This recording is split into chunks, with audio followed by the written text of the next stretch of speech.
Hi, and welcome to Open, the show that opens the Bronx and the rest of the world to you. I'm Kibin Alleyne, and today we'll update you on what's happening in and around our borough. Coming up, a gastrointestinal oncologist from Montefiore Einstein Comprehensive Cancer Center speaks on the new blood test for colon cancer. Then a registered dietitian for Consumer Reports shares advice on how parents can pack a healthy lunch for their kids. Next, the Chief Executive Officer for Rising Ground speaks on how they are supporting New Yorkers with critical services and deepening community connections. And finally, the Senior and Community Marketing Coordinator for Girls Right Now speaks on their mission to get people registered to vote. So stay tuned. All this and much more is headed your way because we're now officially open.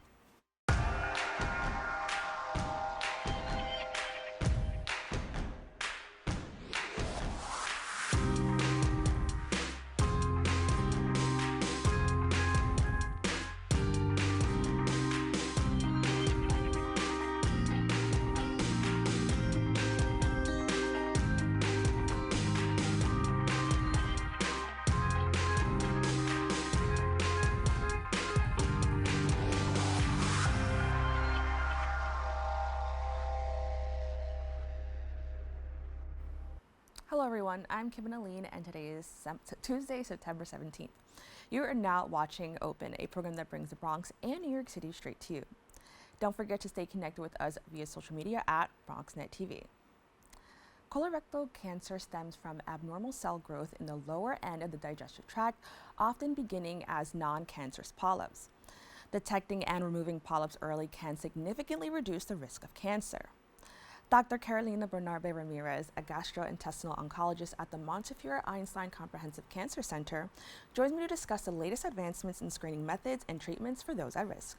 Doctor, thank you so much for joining me. Thank you for having me today. Now, I'd love to learn a little bit more about the work that Montefiore is doing to assist individuals with colon cancer. So can you give us an overview of the center and the work that they're doing? Yeah, so at Montefiore Einstein Comprehensive Cancer Centers, we have a multidisciplinary team that is composed by a medical oncologist, surgical oncologist, radiation oncologist, GI pathologist, radiologist, where when a patient is diagnosed with colorectal cancer, we join together and then discuss the case and kind of like give a personalized treatment options. And then we go over to the plan and then offer it to the patient. Now, I understand there's a Guardant Health blood test called SHIELD that screens for colon cancer. Can you tell me more about this effort and how does this new blood test detect colorectal cancer? Yeah, so it is pretty interesting. This blood test is a cell-free DNA that is available for everyone who is above 45 years old to 85, which is the screening aid for colorectal cancer. It's a simple blood test that you can do in an office. And the idea behind it is because the cancer, the tumor sheds cells into the bloodstream. So you can capture that by doing this specialized blood test. We do the blood test in the office, we send it to a special lab, and then we detect if there's any cancer cells present or not present. Now, how will this impact the way the healthcare industry screens for colon cancer? And I just think about, we're so lucky to be in a time where, we kind of have these advancements. So how will it impact the industry? I think it's very important because, right now there are different tests and different ways to screen colorectal cancer. One of them is colonoscopy, and that's the gold standard for everyone. And usually we recommend that. But it's time consuming, like patients need a good preparation, they need time off from work or from, daily life activities. And then with this new advantage, just blood tests, again, you walk to the office, someone that is available to do the blood test, just take blood and then send it to a specialized blood bank. Yeah. Now, with that, I just hearing it, it sounds like it's a little bit more accessible for different types of people. Can you talk about accessibility and how important that is, especially when dealing or, in regards to colon cancer? Yeah, so as I said, it's pretty easy to do. You don't need to do a preparation for the blood testing. You just walk to the office, and it's FDA approved already, so it should not be an issue with insurance. We just take the sample and send it. Yeah. Now, I understand that in most cases, screening for colorectal cancer typically begins around age 45. Can you explain, first, why do we start around age 45? But, are there opportunities or situations where screening earlier may be recommended? Yes. So in the past, we used to start screening for colorectal cancer at 50 years old, right? But back in 2021, the recommendation was dropped to 45 years old. And that is because we're seeing an increase in early onset colorectal cancer that has been slowly but steady since 1990.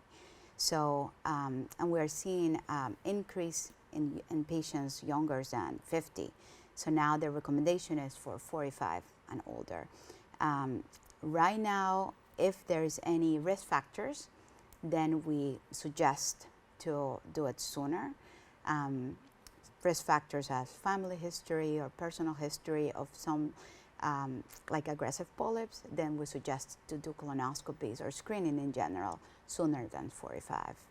Now, with that, talking about risk, are there any particular high-risk communities or people who may be more at risk, and what should they do in regards to that? Yes.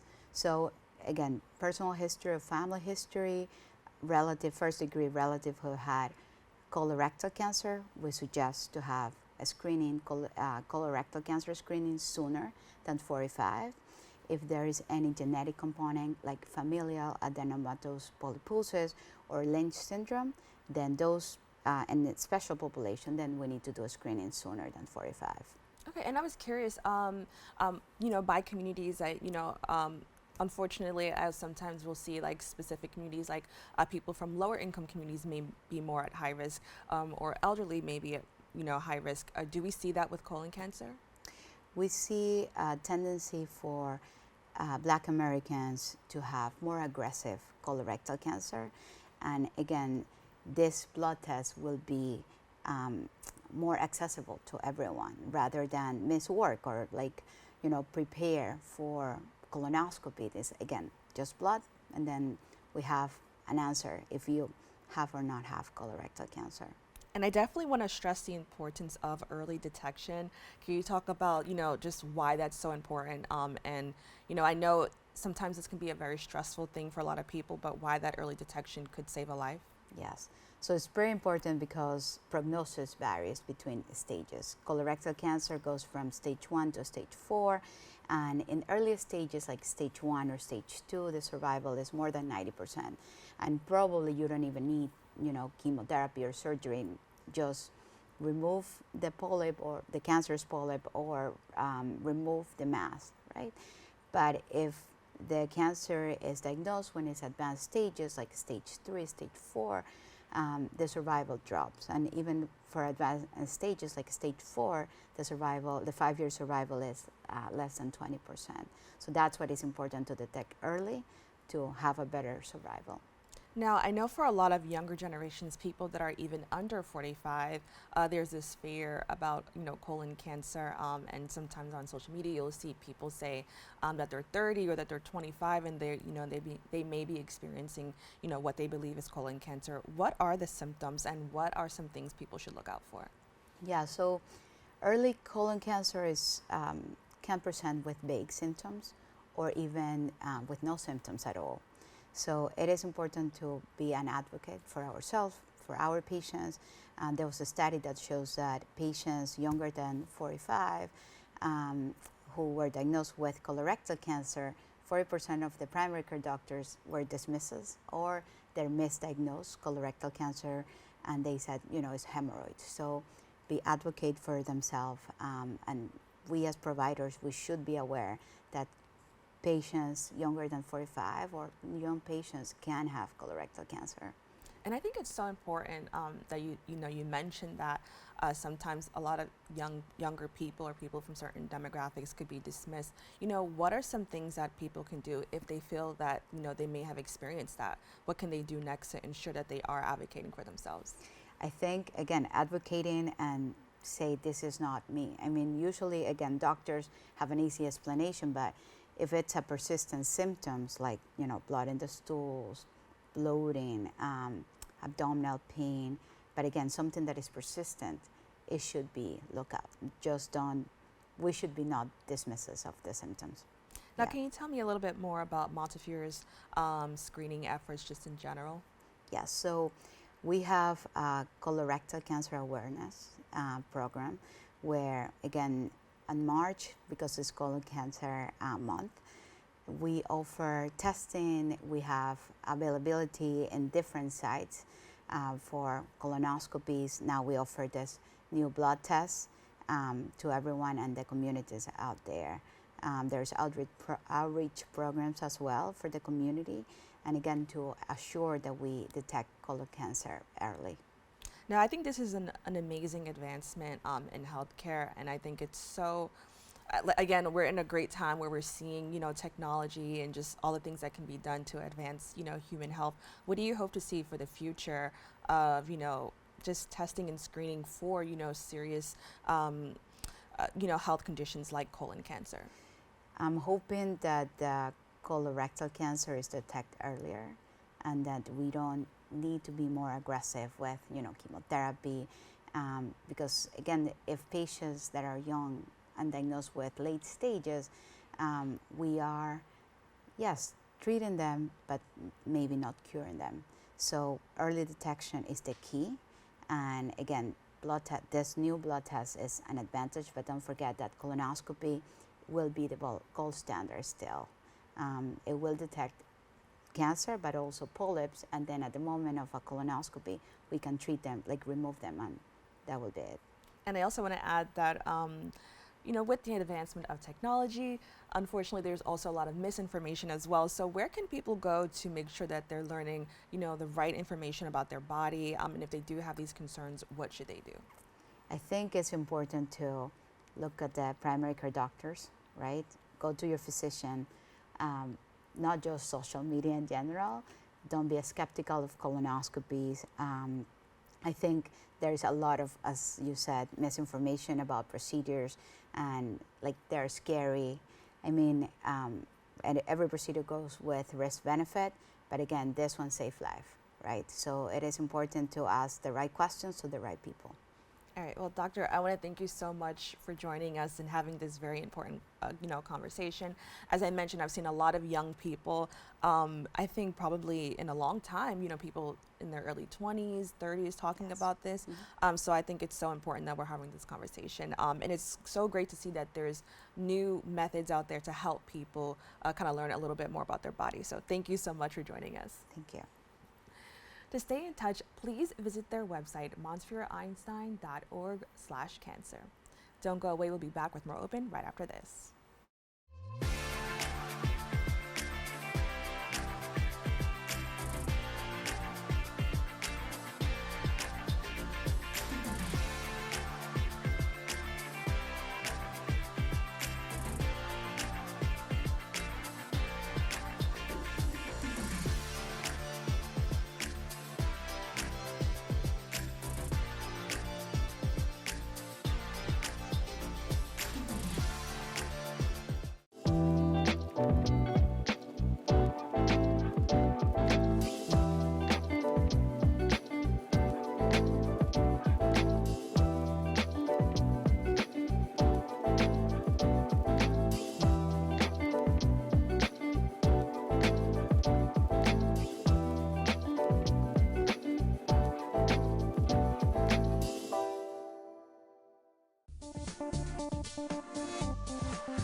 Welcome back.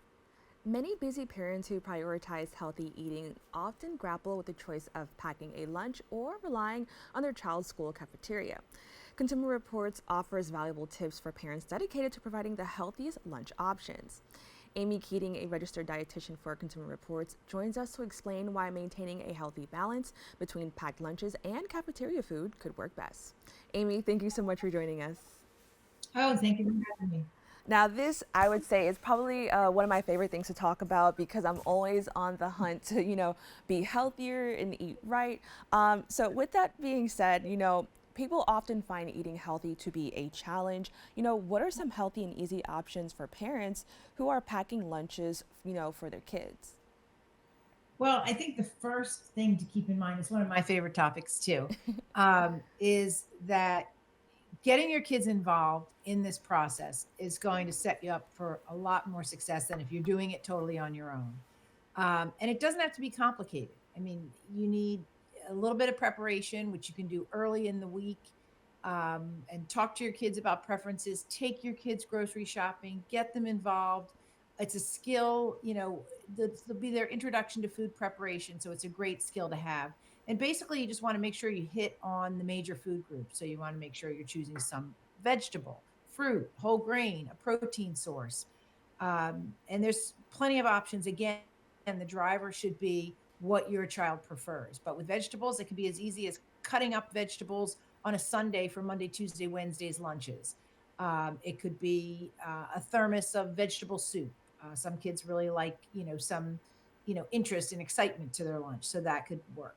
For fruit, I'd pick something handheld or like a handful of grapes, a slice of oranges, sometimes like a whole orange or a whole apple to try to finish that while you're watching children line up for recess. I mean, it can be pretty daunting for a child. And sometimes that's when the apple comes home half eaten or the orange is thrown away. So you want to think about the amount of time your children have, making it interesting, making it exciting. For your protein sources, try less reliance on packaged processed meats and think about maybe some leftover chicken that you have the night before that would really work well in a wrap, or maybe even mixed with some whole grains in a bento box. So there's lots of different options that you can do with protein beyond packaged processed meat. You can do hummus, eggs, even Greek yogurt counts as a protein. So again, the driver should be the preference, and it should be fun and engaging with your child.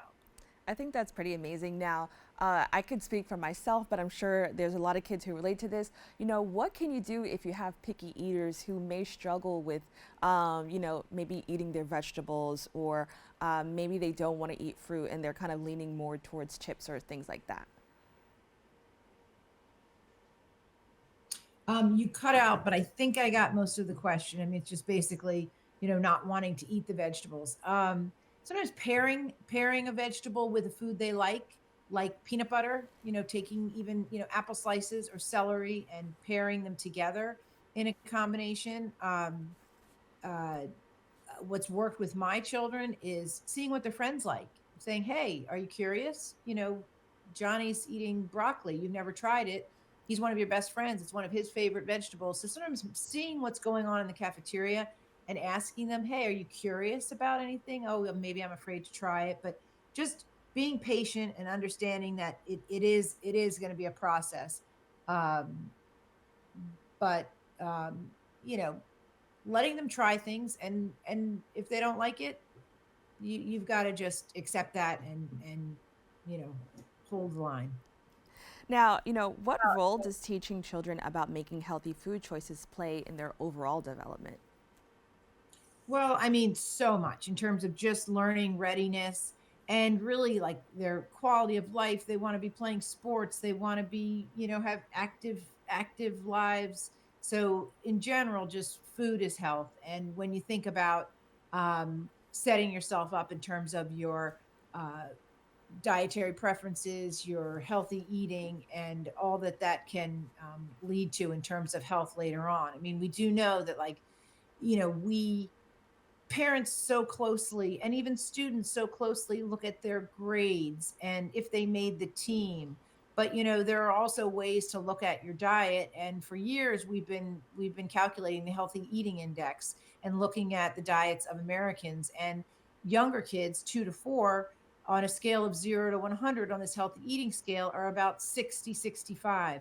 When they get into elementary school, high school, those numbers drop to about 50, and they're lacking in things like fruits, vegetables, whole grains. They're kind of, making choices that are just much more convenient, or eating too much, highly processed foods, sugar sweetened beverages. So really, I mean, I would argue that as we get ready for the school year, arithmetic, spelling, PE, athletics, and healthy eating, it is a priority, and it is a huge learning opportunity, and it's going to, set people up for just such a better quality of life.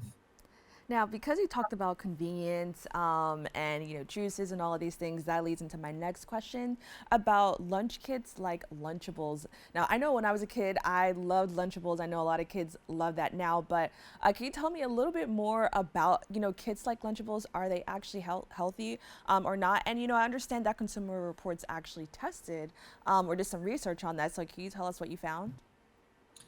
Yeah, I mean, we looked into Lunchables last year because we were surprised that Kraft tweaked the Lunchables just enough so that they would qualify to fit into a National School Lunch Program menu. And we feel they're not the healthiest choice, and you can read all about it on consumerreports.org. But basically, I mean, these kits are a big opportunity for the food industry to get themselves into the National School Lunch Program or into the hands of kids in their sack lunches. But really, they're heavily processed. A lot of them revolve around packaged processed meats, which we know from a lot of observational studies increases your risk for cardiovascular disease, cancer. Um, they're just, they're highly processed. They have the trifecta of high sodium foods with crackers, cheese, processed meat. And we took a closer look at them and found that Lunchables and other similar lunch kits have high amounts of sodium, probably about 500 to 900 milligrams per package. For a small amount of food, it's only about 2 to 4 ounces. And that could be up to about half of your daily limit that a child should have for sodium. And it's not a lot of food.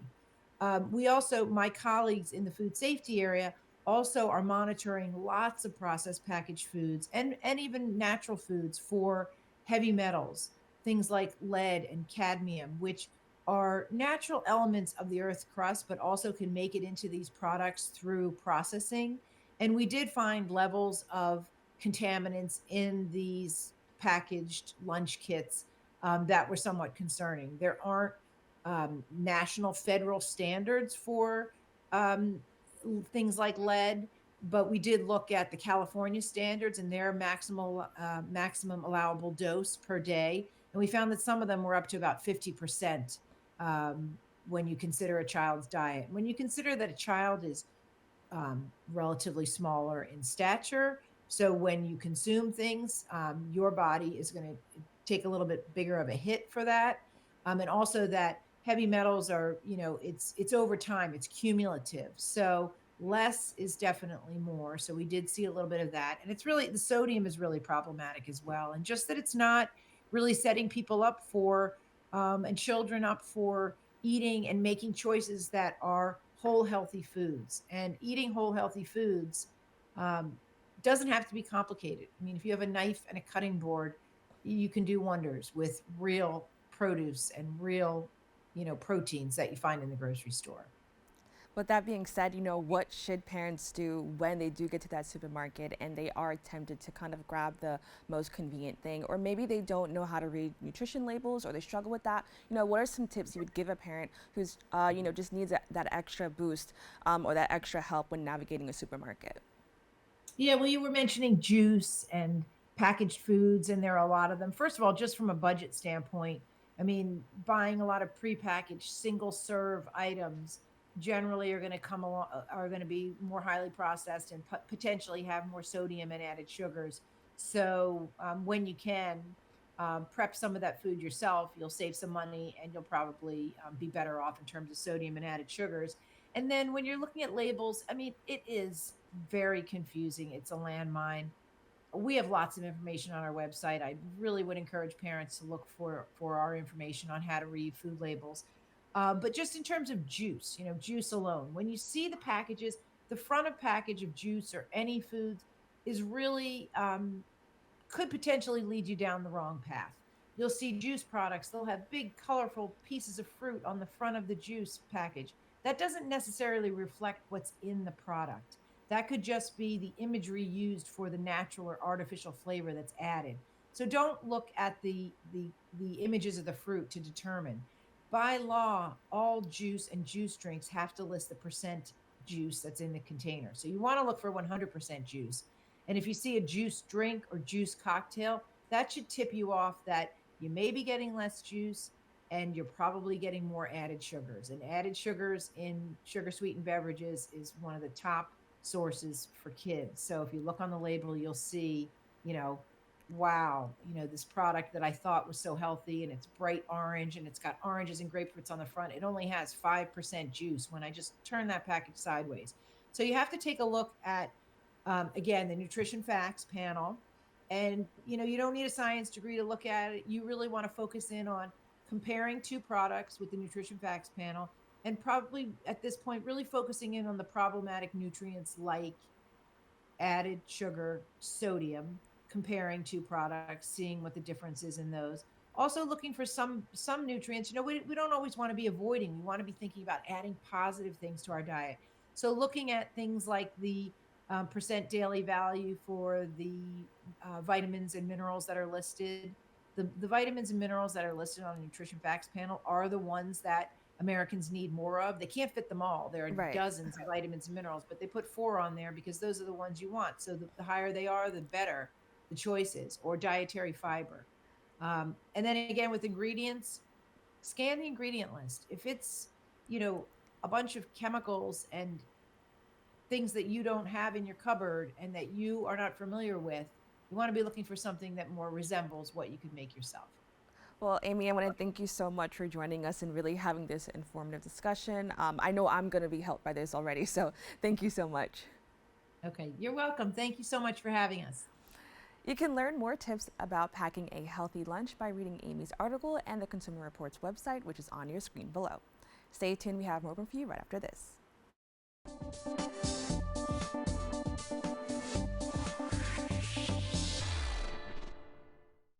19.7% of Bronxites currently experience food insecurity.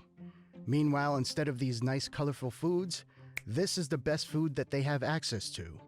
If this sounds like you, there are a bunch of resources to get healthy food for free or cheap. If you want to help, you might consider donating or volunteering in one of these places. Community fridges like this one are all over the city and allow New Yorkers to conveniently donate extra food to people who might need it. Go to this link and find your nearest one. Food banks and pop-up events like these provide millions of healthy meals to families in need. These organizations are distributing meals to Bronxites as we speak and are always accepting donations and volunteers.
Welcome back.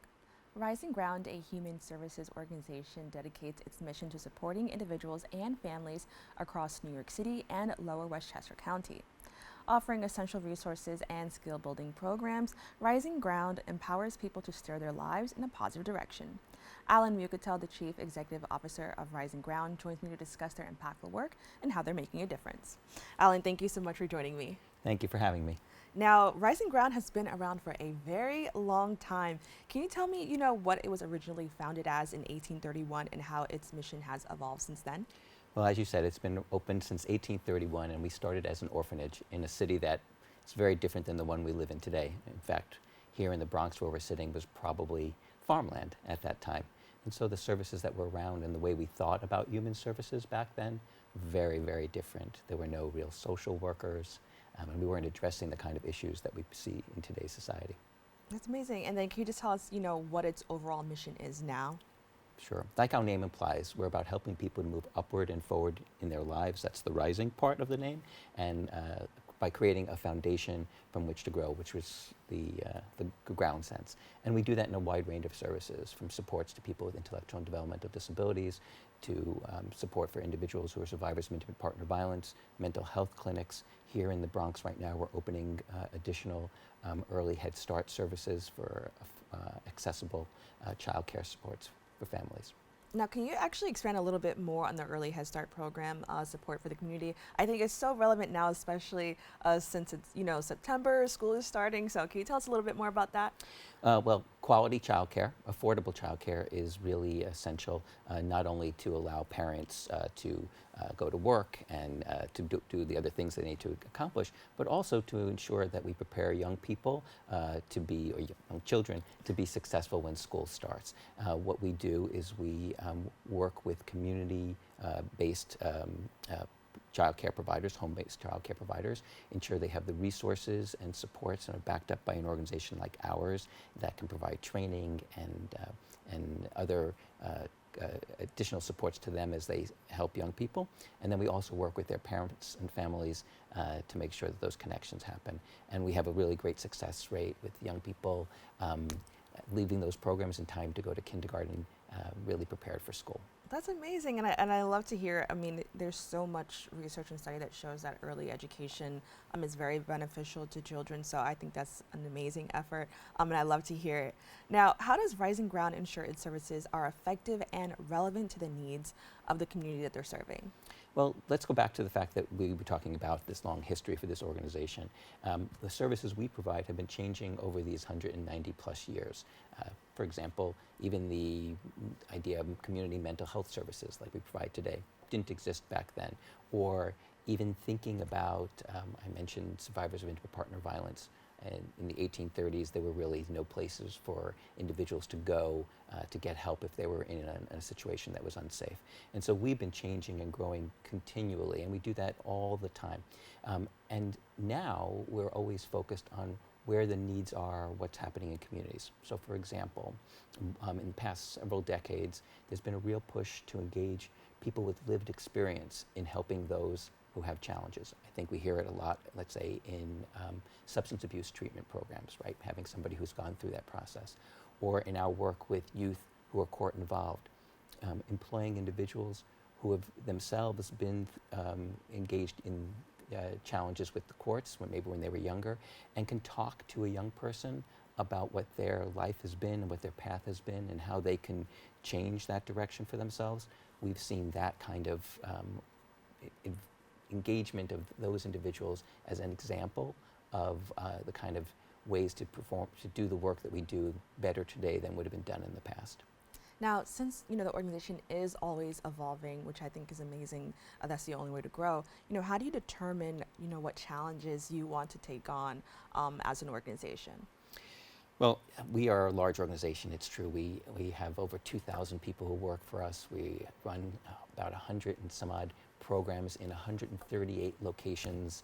We have a big presence here in the Bronx, but also in Queens, Brooklyn, Manhattan, and Lower Westchester County. As we think about the work that needs to be done, we're doing that in a couple of different ways. First, we're talking to the people who we're supporting every day, and from them we're learning about what needs are and how we want to adjust the program as we currently operate, and what other ways we want to do more work.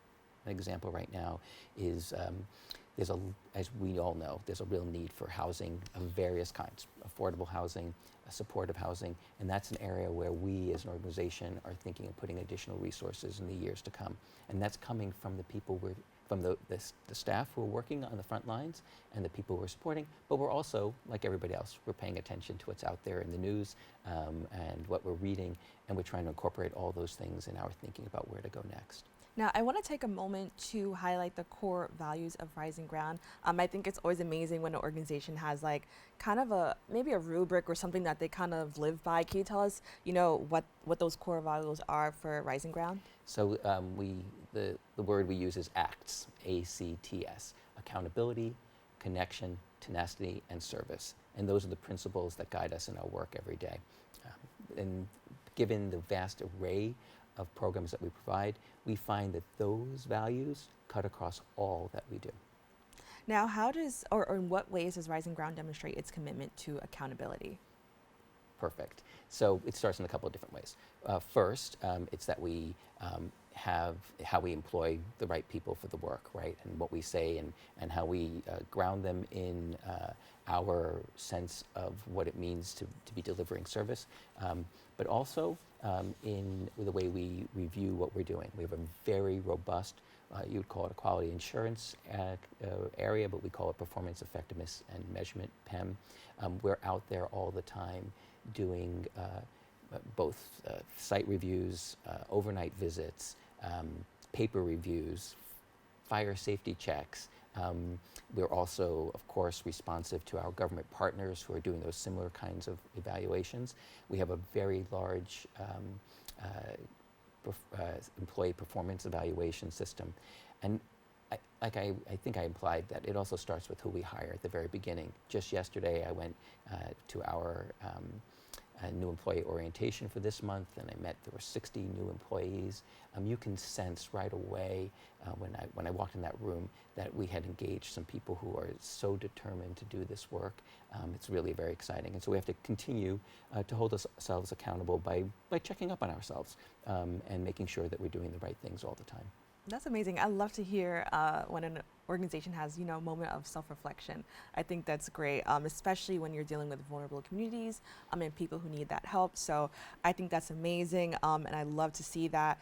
I also want to talk about, community and just connection. How does Rising Ground foster a connection, especially when you're dealing with people who may have felt disconnected from their own community?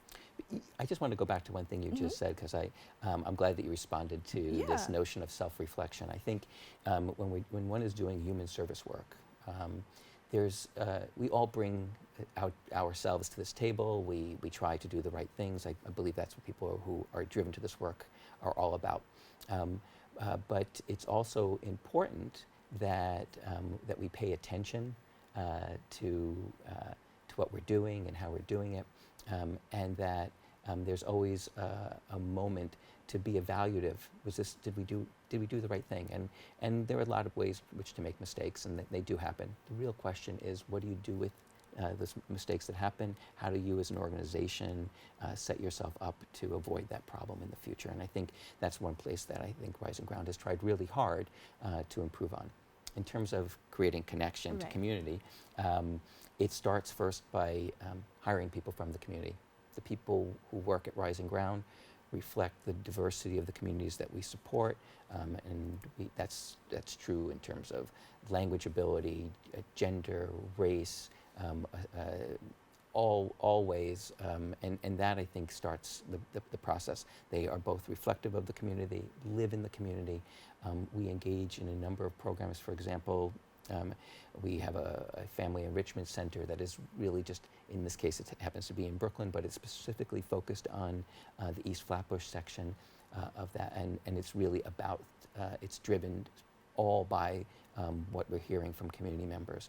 So we're hearing that all the time. Also, as neighbors who run programs, we're really interested in hearing from our neighbors about what they're seeing and how we're doing, so that we make sure that we fit in perfectly well with those around us. That's amazing. I love to hear that, like, getting feedback from the community is important. I think that, your organization is just doing kind of like all the things an organization needs to do, to kind of remain successful and kind of make that impact that they're looking for.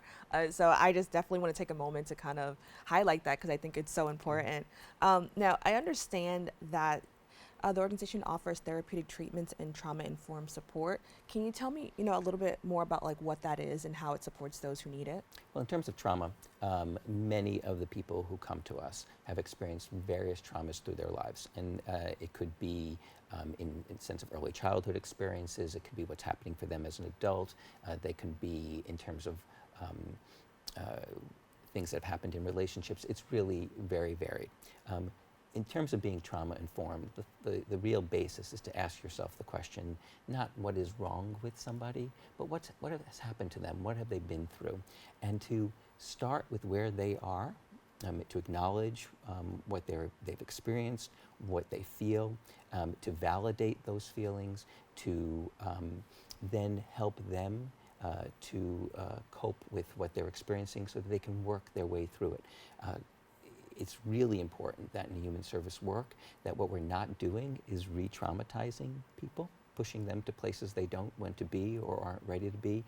That's really antithetical to the work. So we have a large array of folks who will work for us who are clinicians, and those folks, of course, have a lot of training in this area. But also we spend a lot of time with our non-clinical staff, helping them to understand the root causes of trauma and what role they play or can play in making sure that the space that we're providing services is safe, affirming, encouraging. So that takes a lot of work, and it's a continuous process of not just talking about what trauma has done for individuals, but to reminding us all continually and providing our staff with concrete tools to work with others. In terms of therapeutic supports, they're wide-ranging in a large organization like ours, from mental health services to group work, to just how we shape our residential programs. Well, I want to say, in the minute that we have left, like, I just really want to take a moment to kind of just say, like, everything I'm hearing is so amazing. And I love that, the organization is taking an effort, yes, to help people. But as I mentioned before, to kind of look inside and see like what is needed to be done to help people. Because I think a lot of people have good intentions, and they want to help people. But, even thinking about how you approach people who have been through trauma is important. And so I definitely, want to highlight you and the organization and the work that you're doing. And with that, I also want to thank you so much for joining us and kind of sharing, a little bit about the work that you're doing, because I'm sure there's people that watching that may need these services. So with that, I want to say thank you so much for joining us and sharing a little bit of your community with us. Thank you so much. My pleasure. To learn more about the efforts and programs offered by this organization, please go to their website at risingground.org. We have to take a quick break. We'll be back with more Open right after this.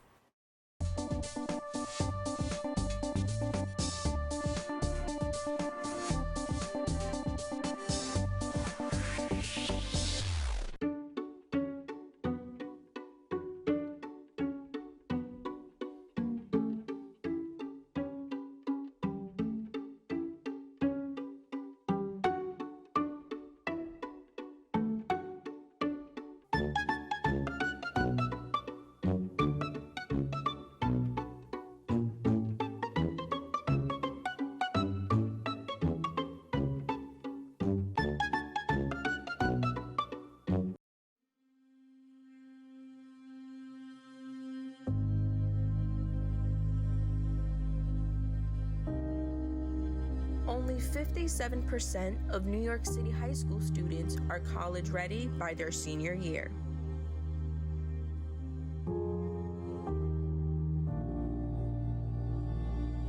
.5% of high school graduates either have no plans to attend college or are uncertain that they will ever attend.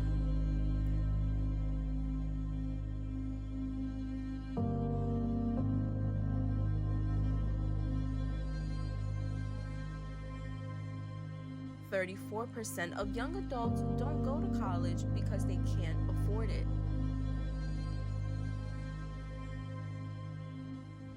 Discover what's possible.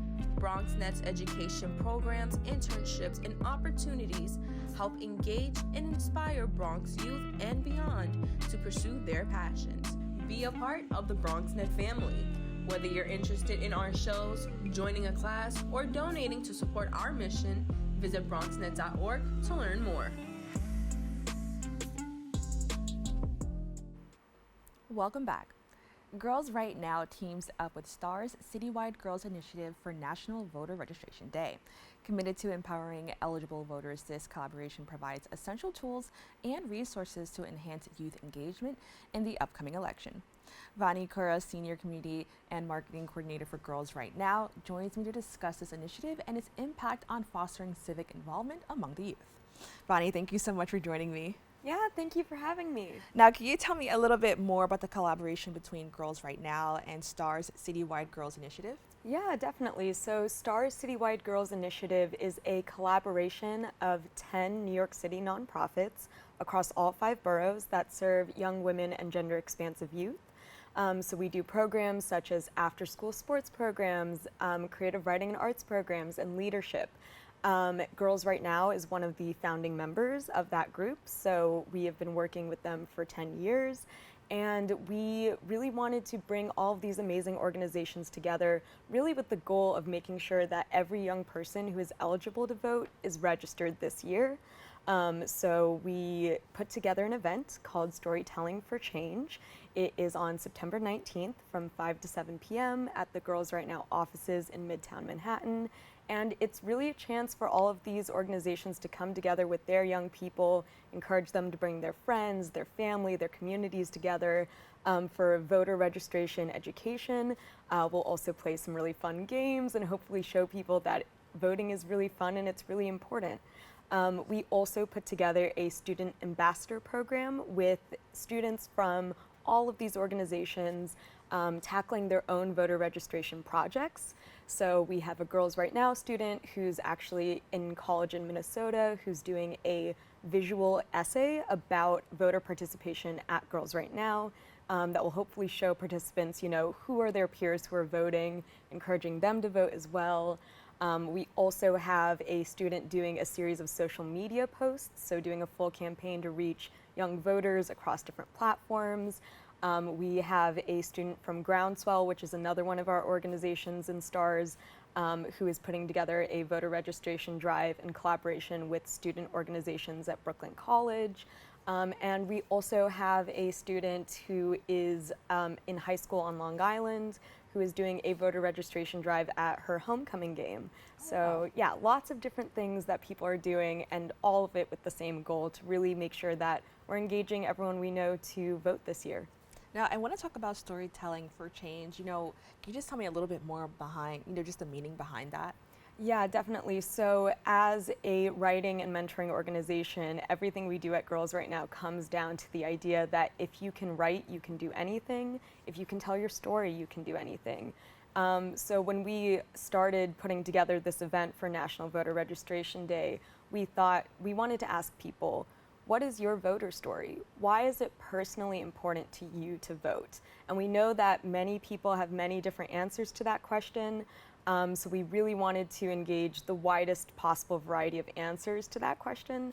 So our speaker lineup for the event, it includes people who are in politics.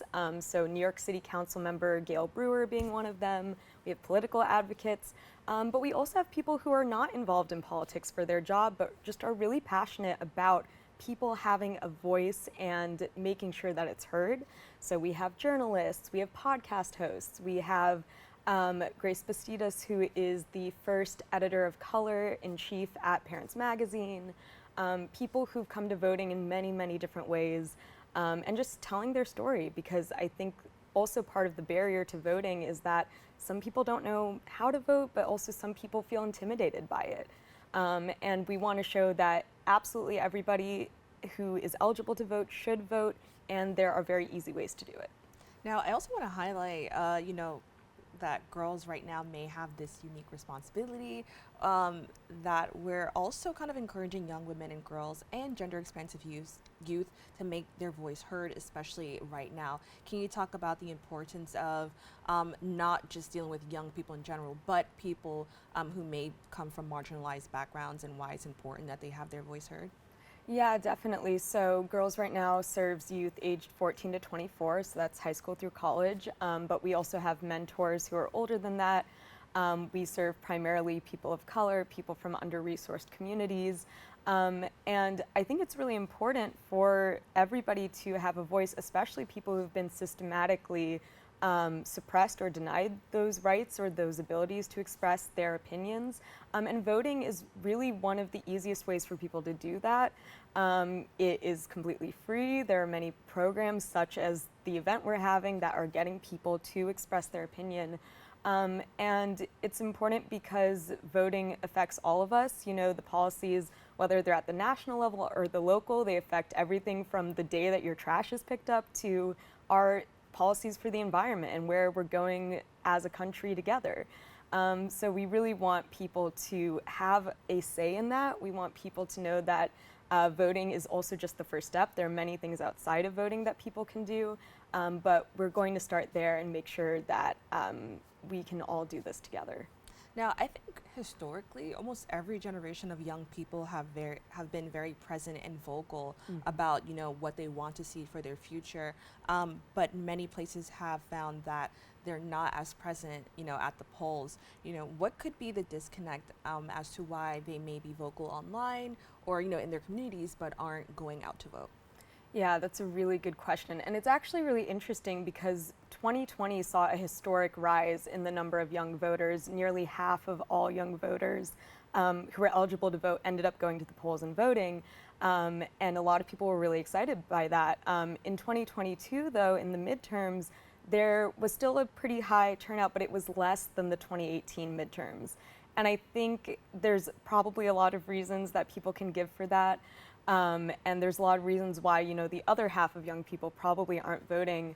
But I think it's all a matter of getting people to, again, see why it's personally important to them. And I think a lot of young people feel frustration about their governments. They might not know exactly how they can make an impact. You know, with social media especially, they're seeing so many news stories, they have access to so much information, and it can feel overwhelming. It can feel like, what can I do as just one person? So the more that we can show people, you know, that voting is one of the easiest things you can do as an individual to impact those things that you're passionate about, I think we'll see more young people voting if we can do that. And I think, again, education is a huge part of it. Not everybody has the opportunity to register to vote when they're in school. So they might leave high school, they might not go to college, they might not have things like voter registration drives or civic education. So that's a really big part of it. And I think it also depends on who you know. If you see other people you know voting, if you and your friends make a plan to go to the polls together, I think you're a lot more likely to vote. So I think the more that we can show young people, like, this is a communal effort, this is something we can do together, it's something you can do with your friends and your family, we'll probably see more people voting. Now, I think now, probably more than ever, we've seen a rise of misinformation, specifically towards, you know, politics and voting, and what you're allowed to do and what you can't do. How can young people, especially people who've probably never voted before, or this may be their first time voting, how can they navigate that and figure out where they can go to learn legit, actual information? Definitely. So I think finding organizations you trust and authority people that you trust, so whether that's teachers that you can talk to, organizations like Girls Right Now, like National Voter Registration Day, Rock the Vote, etc., finding those websites where there is reliable information. Also going straight to the source. Everybody can go to their local board of elections, either in person, you can call them, you can go online. And finding this information for yourself. I think it's really empowering to be able to say, I did this research, I have this information, I can now bring it to my family members, I can bring it to other people and show them how to vote. I think that is really an exciting thing, and it's something I'm personally really excited about for our student ambassadors who are doing the national voter registration drives, who are doing the social media graphics, to take this information and empower other people with it. And, you know, for the young people that are feeling frustrated, many have said, you know, they don't want to vote or they don't want anything to do it. You know, how can they kind of channel that frustration into something a little bit more positive? Yeah, and I think, you know, one of the things that is really special about National Voter Registration Day is it's a nonpartisan event. So no matter what your personal politics are, the idea is that every person who is eligible should have the right to freely exercise their right to vote. And so thinking of it as not just a right, but a real responsibility. You know, we were talking a little bit earlier about marginalized groups. You know, when you think about something like the Voting Rights Act of 1965, that was only about 60 years ago. There are people who we know in our lives who were alive and voting before that moment in time.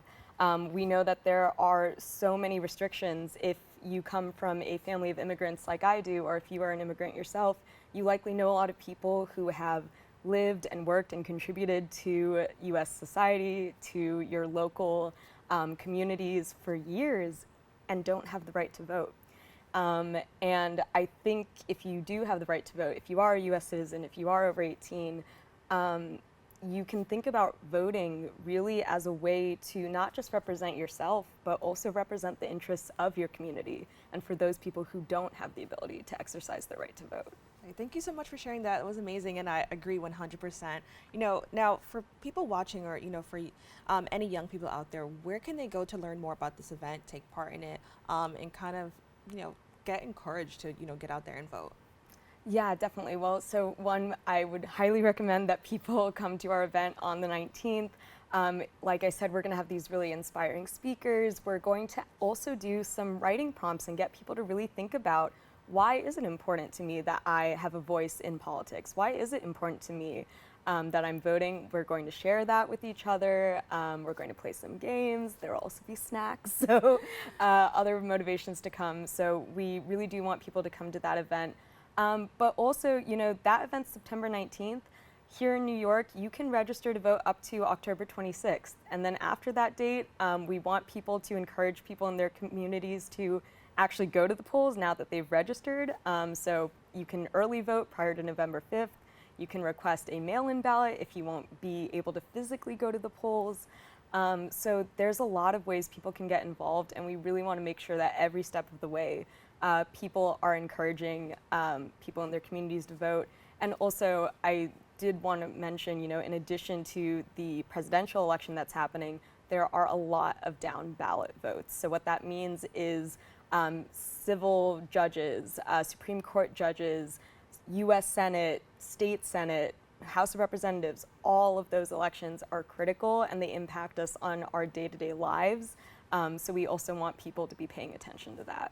Thank you so much for saying that. I agree 100%. It's something that I think a lot of people, if they're not in that business, are guilty of not paying attention to. So I want to thank you for that. And also just in general, thank you so much for stopping by again to kind of educate our community and encourage young people to get out there and vote. So thank you. Yeah, thank you for having me. The Girls Right Now National Voter Registration Day event will be taking place this week on Thursday, September 19th. Please go to their website, which is on your screen below, to find out more information about the event. We've come to the end of our show today. I'd like to thank all of our guests for joining us and you, the viewers, for tuning in. If you missed any part of today's show, you can catch the Recable cast at 5 and 10 p.m. on Optimum Channel 67 and Verizon Fios Channel 33, or watch anytime on the web at BronxNet.org.